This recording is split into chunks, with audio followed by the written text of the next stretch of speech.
Baik, kita lanjutkan dengan poin kelima dari Deming, yaitu improve constantly and forever. Jadi perbaikan secara konstan dan terus menerus, ya. Maka kita tahu bahwa desain barang dan jasa yang bagus itu berawal dari pemahaman tentang kebutuhan pembeli, kebutuhan pelanggan, dan juga survei market secara kontinu, dan juga feedback, sumber-sumber feedback yang lain, ya. Dan juga dari pemahaman tentang proses pengiriman atau penyampaian daripada barang dan jasa tadi, ya. Maka improvement dalam operasi itu diperoleh dengan cara mengurangi penyebab dan dampak dari variasi, dan juga dengan melibatkan semua pegawai untuk melakukan inovasi dan mencari cara bagaimana melakukan pekerjaannya secara efisien dan efektif, gitu, ya. Di poin 5 itu seperti itu. Maka hari ini continuous improvement atau perbaikan secara terus menerus ini dikenali sebagai alat, suatu cara untuk survive, ya, di lingkungan bisnis global dan sangat kompetitif ini, ya. Oke. Dan kita masuk ke poin poin 6, ya, yaitu lakukan training, ya. Lakukan training. Ya, maka jadi training ini tidak hanya akan memperbaiki kualitas dan produktivitas, tapi juga akan menambah moral, kan? Menambah moral dari pekerja, dan juga akan menunjukkan kepada pekerja bahwa perusahaan itu punya dedikasi, ya, atau memperhatikan mereka dengan cara melakukan investasi terhadap masa depan mereka. Nah, dan training ini harus merupakan training penambahan, bukan hanya sekedar dasar saja, ya. Dasar seperti misalnya menjalankan mesin atau mengikuti skrip, ya, mengikuti skrip saat bicara dengan customer misalnya, seperti itu. Jadi training yang diberikan itu mesti meningkat, ya. Dan training ini juga harusnya menjadi alat untuk mendiagnosis, ya, kemudian menganalisis dan juga menyelesaikan masalah kualitas, dan mengidentifikasi peluang untuk perbaikan, ya, seperti itu, ya. Lalu masuk ke poin ke-7, yaitu terapkan leadership, ya. Jadi Deming ini mengenali bahwa salah satu hal terbesar, ya, hal yang akan menghalangi daripada perbaikan itu adalah kurangnya leadership. Nah, maka ini adalah tugas daripada manajemen, yaitu leadership tadi. Jadi tugas manajemen adalah leadership, bukan supervisi. Kalau supervisi itu hanya melihat dan mengarahkan pekerjaan, tapi kalau leadership itu dia memberikan arahan supaya pekerja itu bekerja lebih baik, yaitu leadership. Dan leadership juga akan membantu mengurangi apa yang ditakutkan dari suatu pekerjaan itu, dan mendorong teamwork, atau kerjasama. Jadi dengan adanya leadership, maka pegawai tidak takut, ya, untuk melakukan pekerjaan mereka, ya. Takut salah, gitu, enggak, ya, seperti itu. Kemudian poin 8 itu hilangkan ketakutan, ya, menghilangkan ketakutan, ya. Jadi karena ketakutan ini bisa muncul dalam berbagai cara. Jadi takut akan kesalahan, ya. Takut akan hal yang nggak diketahui, takut perubahan, ya. takut tidak bisa mengendalikan dan seterusnya ya. Maka jadi sistem itu tidak akan bekerja tanpa adanya kerjasama antara manajer dan pekerjanya. Dan biasanya pekerja itu akan sering takut untuk melaporkan masalah kualitas. Kenapa? Karena khawatirnya hal itu tidak akan memenuhi target mereka, atau juga bisa mengurangi insentif mereka, atau bisa juga mereka akan disalahkan. Gitu ya. Demikian juga manajer juga takut gitu ya, untuk bekerja sama dengan departemen lain, karena manajer dari departemen yang itu mungkin akan mendapatkan rating dan bonus kerja yang lebih tinggi. Atau mereka juga takut adanya pengambil alihan atau reorganisasi. Maka menciptakan budaya tanpa ketakutan itu memang prosesnya lambat, tapi itu bisa disegerakan ya dengan transisi leadership tadi, dengan adanya leadership dan juga perubahan pada kebijakan perusahaan. Seperti itu ya. Kemudian poin 9 itu mengoptimasi usaha daripada tim ya. Dengan teamwork atau kerjasama tim itu akan menghancurkan penghalang antara departemen dan individu ya. Bahkan penghalang antar area fungsional itu terjadi ketika manajer itu takut kehilangan kekuasaannya gitu. Dan hal seperti kompetisi internal untuk internal kompetisi ini sebenarnya malah menghambat teamwork dan kooperasi seperti ya. Kompetisi internal itu akan menghambat kerjasama dan kooperasi, dan ini akan membawa pada kualitas yang buruk ya. Karena departemen lain itu tidak bisa memahami apa yang dibutuhkan oleh customer atau pelanggan di dalam mereka atau pekerja mereka, dan mereka juga tidak mendapatkan apa yang mereka perlukan dari pemasok mereka juga. Maka training dan melibatkan karyawan ini akan menjadi sangat penting ya. Kemudian poin 10 yaitu mengurangi atau menghilangkan tekanan exhortation ya. Jadi kebanyakan di awal-awal industri itu mereka bisa memperbaiki kualitas dengan fokus pada perubahan perilaku. Tapi sebenarnya poster, slogan atau program-program mutasi ini arahnya kepada orang yang salah. Gitu. Mereka punya asumsi bahwa semua masalah kualitas ya itu terjadi karena pegawai gitu. Dan mereka tidak mengabaikan sumber utama daripada problem, yaitu sistem yang didesain oleh manajemen itu sendiri ya, seperti itu. Kemudian poin 11 ya, ini kita menghilangkan jatah dan manajemen by objektif atau berdasarkan target gitu ya. Yang mana banyak organisasi yang mengelola yang dikelola itu dengan tujuan itu semaunya gitu. Sementara standar dan jatah ini tidak mendorong perbaikan ya. Apalagi jika reward atau hadiah atau penghargaannya itu terkait dengan target ya. Maka ketika itu terjadi, maka pekerja itu malah biasanya dia memotong kualitas ya. Artinya dia tidak melakukan hal yang malah akan memperbaiki kualitas ya, untuk mencapai tujuan tadi, yaitu supaya targetnya tercapai. Dan ini masih sering terjadi ya. Dan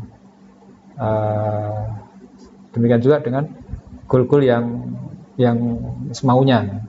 Misalnya Oke, tambah penjualan sampai 5% tahun depan, atau kurangi biaya di kuartal berikutnya sampai 10%. Ini tujuan seperti ini nggak akan ada artinya kalau nggak ada metode untuk mencapainya, gitu ya. Maka gaming mengenali bahwa tujuan yang dibuat itu penting, ya, tapi jatah ya, atau target yang dibuat tanpa tanpa memberikan atau menunjukkan, tanpa dilengkapi dengan metode untuk mencapai tujuan tersebut, itu hanya akan menimbulkan frustasi seperti itu. Kemudian poin ke-12, jadi menghilangkan penghalang, barrier to pride in workmanship, jadi kebanggaan sebagai pekerja. Jadi sering orang pekerja itu, bahkan manajemen juga diperlakukan sebagai komoditas, ya. Jadi pekerja diberikan pekerjaan yang monoton, itu terus, ya. Dan dikasih mesin yang nggak bagus, ya, termasuk peralatan dan bahan bakunya. Kemudian kalau ada barang defektif itu harus diperbagi, kan. Kemudian lapor pada supervisornya, itu supervisornya sendiri nggak tahu apa yang dilakukan, ya. Dan kemudian pekerja tadi disalahkan jika terjadi masalah. Jadi supervisornya sudah nggak tahu tentang bagaimana mereka harus melakukan, kemudian mereka disalahkan. Maka organisasi yang efektif itu perlu memahami faktor untuk memotivasi dan melibatkan pekerjanya, dan membuat lingkungan di mana pekerjanya itu bangga dengan apa yang mereka lakukan, ya. Kemudian memahami arti dari pekerjaan mereka, serta menghadiahi mereka, ya, atas pencapaiannya, gitu ya, seperti itu. Oke, kemudian poin ke-13, ya, yang ke-13 ini adalah mendorong edukasi dan perbaikan diri sendiri, ya. Jadi ini bedanya antara poin 13 dengan poin 6. Jadi kalau poin 6 itu edukasi atau training ini lebih ke keterampilan yang spesifik, tapi kalau poin 13 ini adalah lebih umum, ya, yaitu pendidikan yang lebih umum, ya, broad dan continue secara terus-menerus untuk untuk pengembangan dirinya, ya. Oke. Kemudian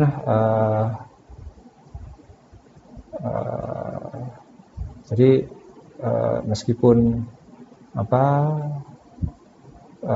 misi daripada bisnis itu adalah misalnya memberikan pekerjaan, ya, tapi bisnis dan masyarakat juga punya tanggung jawab untuk memperbaiki atau meningkatkan nilai-nilai individu, ya. Karena mengembangkan nilai-nilai individu ini merupakan metode motivasi yang sangat bagus, ya, seperti itu, ya. Oke. Kemudian poin yang ke-14 adalah ambil tindakan, ya. Jadi perubahan budaya itu dimulai dari top management dan melibatkan semua orang, ya, seperti itu, ya. Mungkin merubah budaya organisasi itu awalnya akan diliputi orang-orang karena ragu dan bahkan penolakan, ya. Dan ini biasanya akan termasuk yang sulit, ya, bagi perusahaan, ya. Khususnya jika mereka menerapkan praktek-praktek manajemen tradisional yang menurut Deming ini harus dihilangkan, ya, ya, seperti itu, ya. Banyak orang yang mengkritik Deming karena itu hanya filosofi aja, itu yang eksklusif ya. Karena memang tidak ada arahan yang spesifik atau pendekatan yang spesifik yang dimana manajer harus diajari bagaimana melakukannya. Tapi Deming selalu menyatakan nggak ada kue instan itu nggak ada, puding yang instan itu nggak ada, puding itu nggak ada yang instan, jadi harus dibuat proses. Nah, maka perbaikan kualitas ini membutuhkan pembelajaran, kemudian kerja keras dan dedikasi, juga kemauan bagi semua orang untuk berkomitmen, seperti itu. Oke. Kita masuk ke bagian profound knowledge ya. Oke. Jadi 14 poin tadi mungkin akan membingungkan ya. Bahkan kita mungkin akan salah paham bagi orang bisnis ya. Karena apa? Karena Deming ini tidak memberikan alasan yang jelas tentang 14 poin itu. Tapi di akhir hayatnya ya Deming ini mensintesis atau merumuskan ya, dasar dari 14 poin itu gitu. Jadi dasar dari 14 poin itu menjadi empat elemen sederhana yang dinamakan system of profound knowledge ya. Profound knowledge. Yang pertama adalah apresiasi pada sistem, yang kedua pemahaman tentang variasi, yang ketiga teori of knowledge, yang keempat adalah psikologi ya. Sistem itu apa sih sistem itu? Ya, jadi terkait dengan sistem, maka sistem itu apa?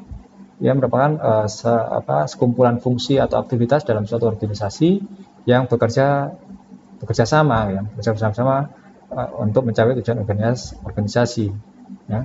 Dan sistem itu biasanya terdiri dari subsistem yang lebih kecil yang saling berinteraksi ya, seperti itu ya. Contohnya adalah McDonald ini ya. Kita bisa lihat.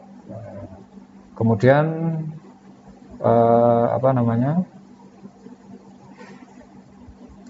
proses itu masih cross fungsional atau antar fungsi antar bidang, maka manajer seharusnya fokus pada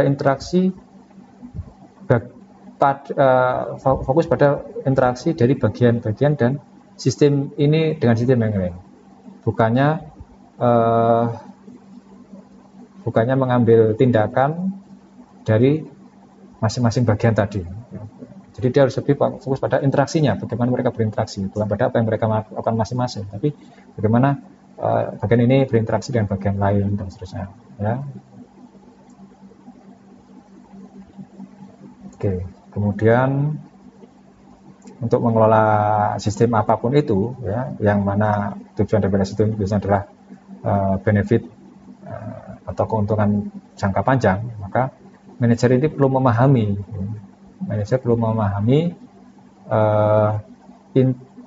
relasi atau hubungan antar komponen sistem ya, dan antara stakeholder atau bagian yang terlibat ya. Jadi mempelajari antar sistem, mempelajari komponen sistem, hubungan antar komponen sistem dan juga antar stakeholder yang terlibat ya.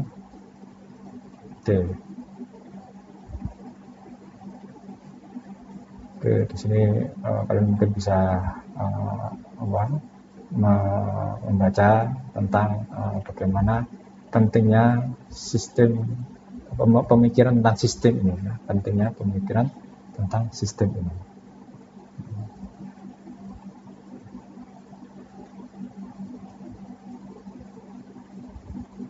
Kemudian suboptimisasi ya.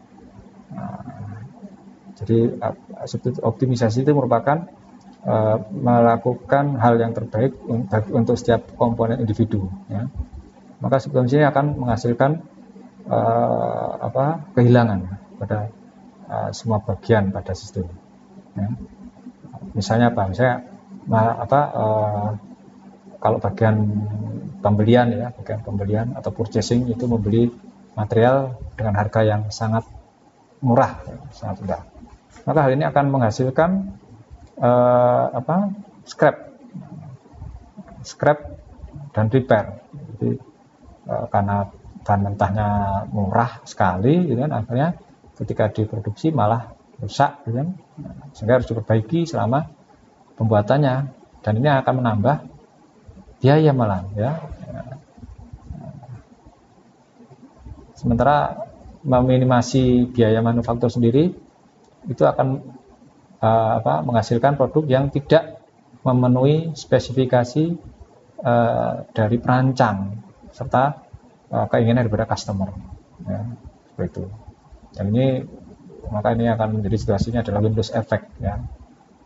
Windows effect, yang menang siapa? Yang menang purchasing, tapi yang kalah siapa? Yang kalah manufaktur, atau sebaliknya manufaktur yang menang ya, pelanggan yang kalah. Nah, seperti itu ya. Dan ini harus dihindari ya. Dan sistem pemikiran secara sistemik ini juga diterapkan bagi ketika mengelola orang ya, ketika orang ya. Jadi mencoba untuk menganamaskan ya, gitu, menganamaskan individu atau departemen ya, atau mungkin mengadu domba antara satu departemen dengan yang lain ya. Maka itu merupakan hal yang akan merusak diri sendiri ya, bagi organisasi ya. Oke. Sehingga untuk mengoptimasi sistem itu memerlukan kooperasi di dalamnya atau kerjasama di dalamnya ya. Jadi banyak faktor yang akan mempengaruhi kinerja daripada pekerja individu ya. Dan itu bisa saja dari misalnya training yang diterima ya, trainingnya bisa dari informasi dan sumber daya yang diberikan, atau juga dari leadership supervisor dan manajernya, juga dari disrupsi pekerjaannya, atau mungkin ada perubahan pada pekerjaannya ya. Dan juga dari praktek dan kebijakan daripada manajemen. Oke. Dari sistem kita beralih ke variasi ya. Jadi bagian kedua dari profound knowledge adalah pemahaman mendasar tentang teori statistik dan variasi ya. Jadi kita lihat variasi itu bisa muncul di mana saja, gitu kan? Ya. Dari saat mengukul bola gol sampai makanan dan layanan di restoran dan seterusnya ya. Di sini kita akan melihat suatu alat yang namanya kuncung ya. Kuncung yang itu mengilustrasikan proses alami daripada variasi ya. Di sini kita bisa lihat bentuk ya simulasi daripada kuncung ya. Kuncung sih seperti ini. Nah, jadi ada titik bola yang masuk ke suatu kuncung ya, dimana ketika dia menemui suatu penghalang maka dia akan bergeser ya, bisa kiri bisa kanan dan seterusnya gitu kan. Yang pada akhirnya dia akan masuk ke bagian wadahnya yang di bawah itu. Nah, ini dinamakan kuncung ya, kuncung ya. Maka di figur kedua 3 atau di gambar berikutnya itu akan menunjukkan distribusi frekuensi di mana bola itu akan mendarat pada suatu simulasi ya. Dan nanti kita akan perhatikan bahwa kebanyakan bola itu akan berakhir di tengah-tengah kotak ya. Dengan hasilnya adalah distribusi bell shape simetrik ya, atau distribusi berbentuk seperti bell ya, yang simetris ya. Dan itu semirip dengan distribusi normal ya. Meskipun semua bola itu dijatuhkan dari posisi yang sama, tapi hasil akhirnya menunjukkan adanya variasi. Jadi tadi adalah gambar kuncung tadi ya, ini adalah hasilnya. Kita bisa lihat tadi hasilnya adalah seperti ini. Jadi setelah bolanya habis maka dihitung ya, jumlah bulannya adalah 223, rata-ratanya 0,0013, dan sigmanya sekian, unitnya sekian, putusnya sekian.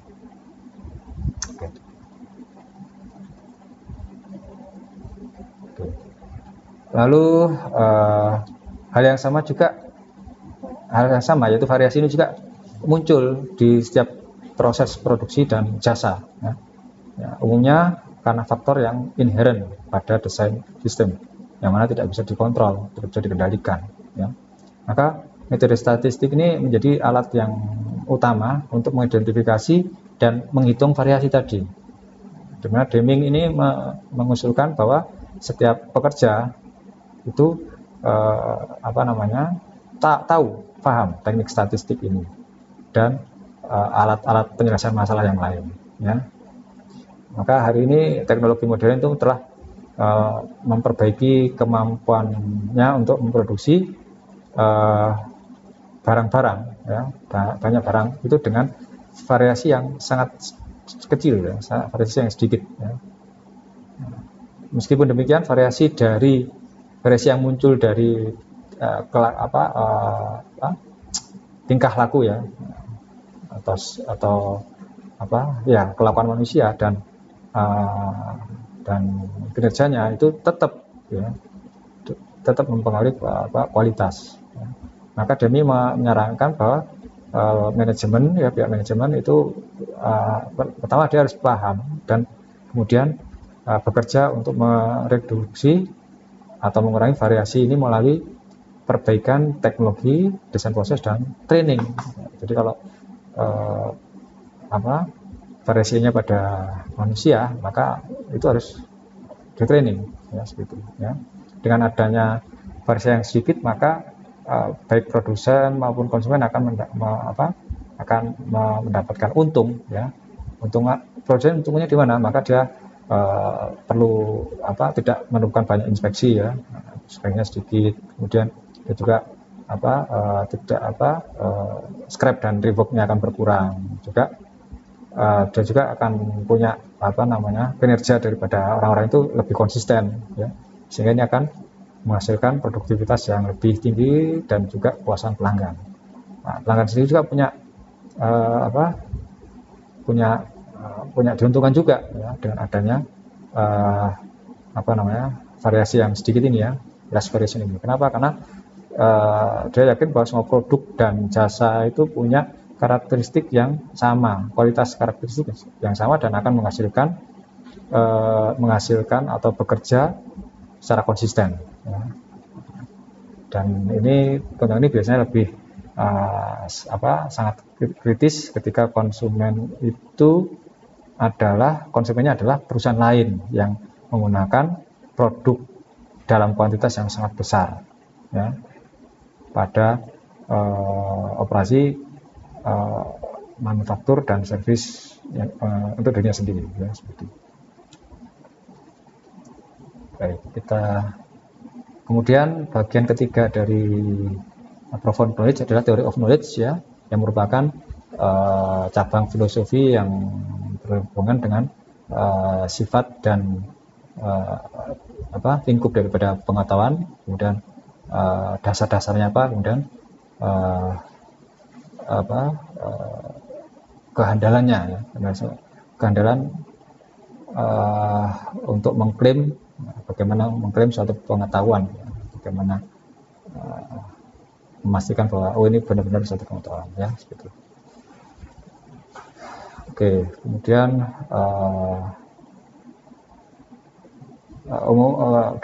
pada dasarnya manajer itu memahami bagaimana suatu hal itu bekerja, dan mengapa keputusannya harus efektif, ya. Kemudian contohnya adalah seperti ini. Jadi mudah bagi kita untuk mempelajari cookbook, ya, pendekatan cookbook untuk menerapkan formula statistik, atau menggunakan data analisis pada Excel.